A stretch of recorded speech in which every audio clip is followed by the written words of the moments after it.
Welcome to J.A.M Media, or J.A.M for short, where I cover all of the topics that I am passionate about. This often ranges from music to sport to movies and video games. I recently spoke with Reuben Styles, one half of the incredibly popular Peking Duk. We spoke about the state of the music industry, their crazy party lifestyle, and their upcoming homecoming tour. Let's stop messing about though and get to my interview with Reuben. The last few years have seen you going from strength to strength with your production and tours both nationally and internationally. How has that experience been?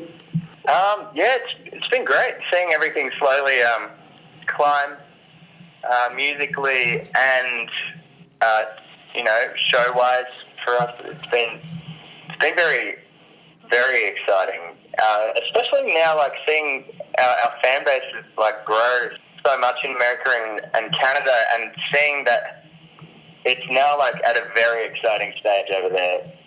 You know, over here we've done that journey, and now we're starting to do it again, but in a different territory, and I couldn't be more pumped for it.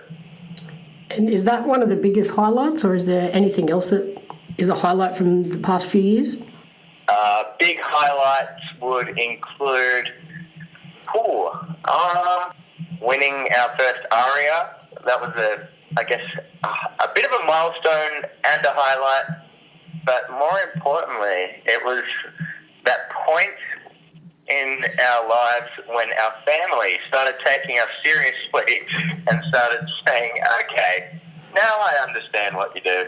It was pretty cool, yeah. Getting the ARIA definitely, it was definitely a milestone and a point where our family members, and especially like the grandparents, the oldies sort of understood, but the grandparents were like, we'd always just be like, yeah, it's whatever you do. And now they're now it's cool. Now they're really into it. And that sort of stuff means a lot, because up until then they were like, oh, are you going to start going to uni soon? Well, I don't know what you're doing there. And it's kind of cool finally being accepted for what you do.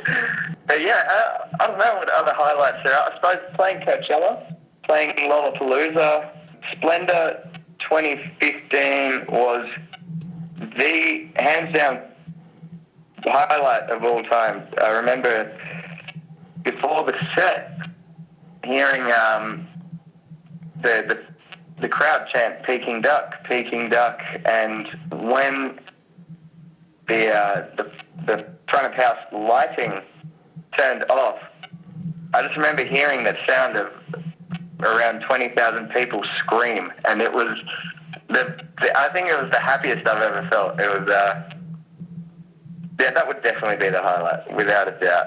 That moment of the lights turning off and just hearing just more people scream than I've ever heard scream. And it was for us. I couldn't say anything would do much better than that. Does that sort of a moment like that bring a lot of nerves with it? It should, I suppose, but I don't think there was any nerves. I think it just felt like satisfaction. I mean, we've been making songs for so long, and we've been playing shows for so long, from shows to about maybe even like 8 people, and from shows to people that were sitting down, not even looking at us. From playing shows like that to playing a show like Splendor in 2015, I guess it was just pure happiness. And with your music, you've primarily focused on single releases. Is there a reason behind that? It's a solid question. I guess we've unintentionally put out singles. I'm going to start from the world I live in, which is streaming. And most people are either in it or getting into it. When you're streaming an album, the other day I chucked on Life of Pablo, Kanye's album, and when I opened it up, it said shuffle play, and that is not, and I know there is no way any artist in the world would want their album to be shuffled. And if that's the prompt play button that Spotify gives most people, that's what most people are going to click. And sadly, the album immediately means less because the artist doesn't get to give it to the fans in the way that they want to. And that's my first point. Second point about albums right now is it's kind of sad that last Christmas I wanted to give my little brother an album, a piece of music, and there's no physical way in this day and age to gift an album to someone who doesn't have a record player or a CD player. Like, most people are streaming. I know my little brother is streaming, and the only way to give an album to someone is to send them a link. And the link will show them where the album is, but everyone now has access to every single album in the world, so no album means anything anymore as an album. I mean, obviously, it means a little bit, but it's coming close to the point of becoming meaningless. When I was a kid, every single Christmas, my uncle would gift me an album, and each album he gifted me became such a strong part of my life.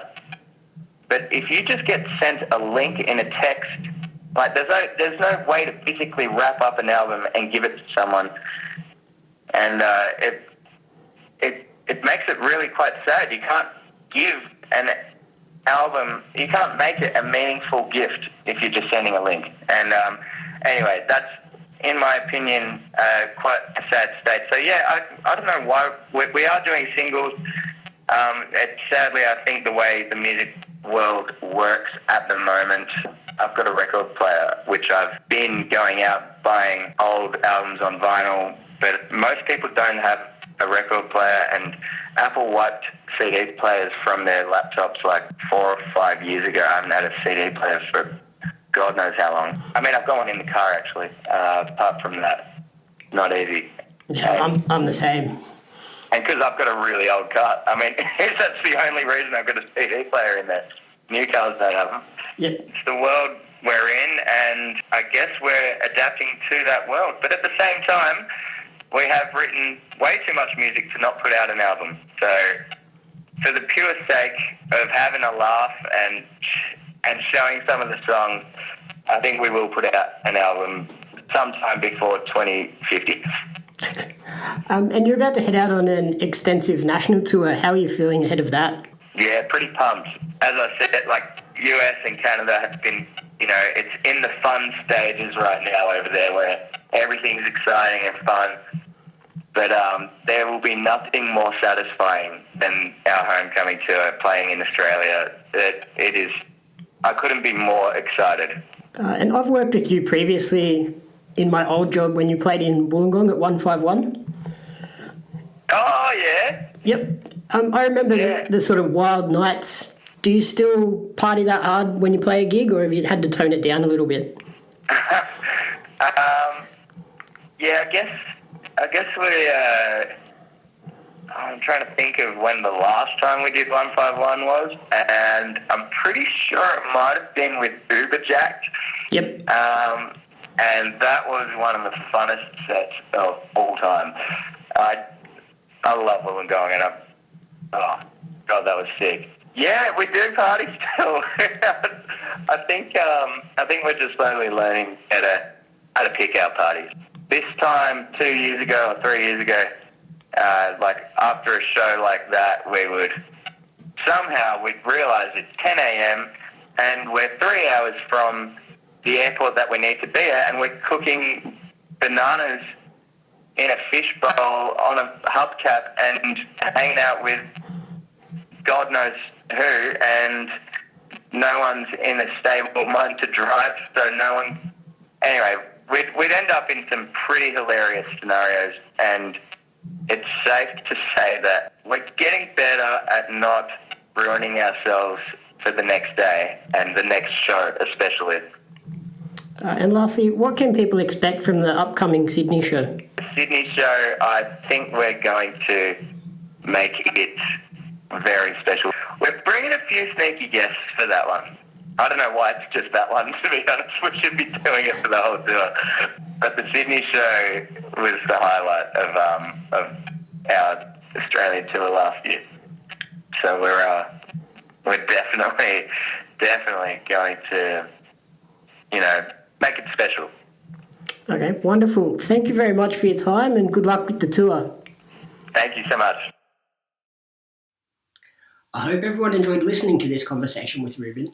If you enjoyed this interview, please subscribe to my channel, bookmark my website, jamyapsmedia.com, and support over on patreon.com/jamyapsmedia so that I can continue to bring you more interviews in the future. Thanks.